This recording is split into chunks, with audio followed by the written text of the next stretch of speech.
Assalamualaikum warahmatullahi ta'ala wabarakatuh. Hamidanillah wa musalliyan wa musalliman ala rasulillah wa ala alihi wa sahbihi wa man walah.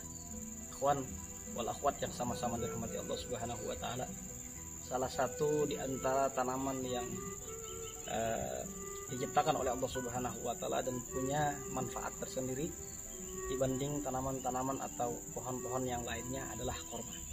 Saya sekarang duduk di depan pohon korma yang memang sengaja ditanam di bagian halaman daripada pondok pesantren di mana tempat kami mengajar. Masih ingat mungkin kita cerita bagaimana satu ketika Nabi pernah berkhutbah di atas mimbar. Saat itu mimbar tersebut terdiri daripada beberapa anak tangga yang semuanya itu tersebut dibikin daripada batang pohon korma. Ini pelepahnya kecil ya, tentunya kualitas batang pohon korma di zaman Nabi lebih besar dibanding batang pohon korma yang kayak saya sekarang berada duduk di depannya di taman ini. Nah, maksudnya apa?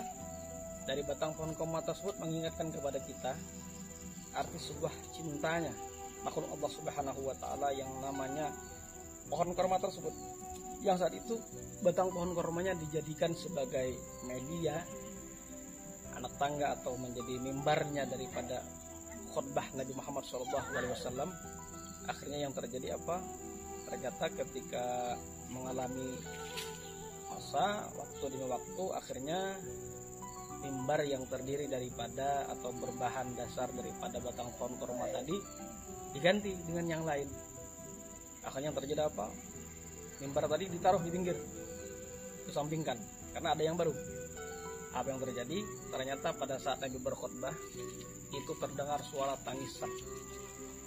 Terseduh-seduh sekali tangisan tersebut. Sahabat-sahabat semuanya pada bingung, ini yang nangis siapa? Akhirnya cari-cari, oh ternyata sumber suara tangisan tersebut adalah daripada batang pohon korma yang saat itu pernah dijadikan mimbar Nabi Muhammad SAW ketika berkhutbah.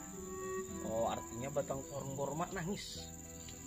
Ternyata nangisnya apa? Oh, nangis karena tidak diinjak lagi, tidak dijadikan pijakan lagi oleh Nabi Muhammad SAW ketika berkhutbah. Akhirnya saat itu Nabi pun seolah menghiburnya. Nah, ini menunjukkan khususiyah Nabi kita Nabi Muhammad. Kalau Nabi Sulaiman bisa berbicara bahasa binatang, oh Nabi kita lebih lagi malah berbicara dengan batang pohon kayu saat itu, sehingga pohon korma. Akhirnya Nabi pun menghibur dengan kalimat, saat ini engkau tidak dipakai untuk dijadikan mimbar, tapi engkau adalah satu-satunya pohon korma yang tumbuh nantinya di dalam surga. Baru pohon korma tersebut dengan dihibur oleh Nabi, akhirnya pohon korma tersebut berhenti daripada tangisannya.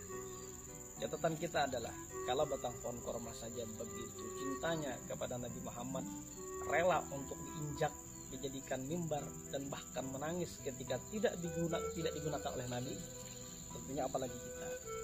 Kalau pohon korma saja begitu cinta kepada Nabi kita, maka tentunya kita lebih berharap dan kita mencintai Nabi dan dicintai oleh Nabi Muhammad SAW. Tentunya dengan pembuktian. Apa bukti cinta tersebut?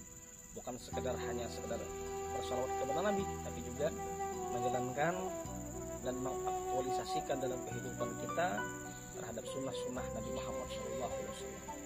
Mulai dari yang terkecil saja, memakai sesuatu mulai dengan yang kanan, masuk ke dalam WC dengan kaki yang kiri, hal-hal yang begitu saja ya, tidak begitu berat-berat, yang ringan-ringan saja. Itu sebagai bukti cinta kita kepada Nabi Muhammad SAW. Mudah-mudahan dengan cerita pendek seperti ini menambah dan menumbuhkan mahabbah kecintaan kita kepada Nabi Muhammad SAW dan kumpulkan kita bersama Nabi Muhammad SAW. Amin. Allahumma amin. Hadanallahu wa iyyakum ajma'in. Assalamualaikum warahmatullahi taala wabarakatuh.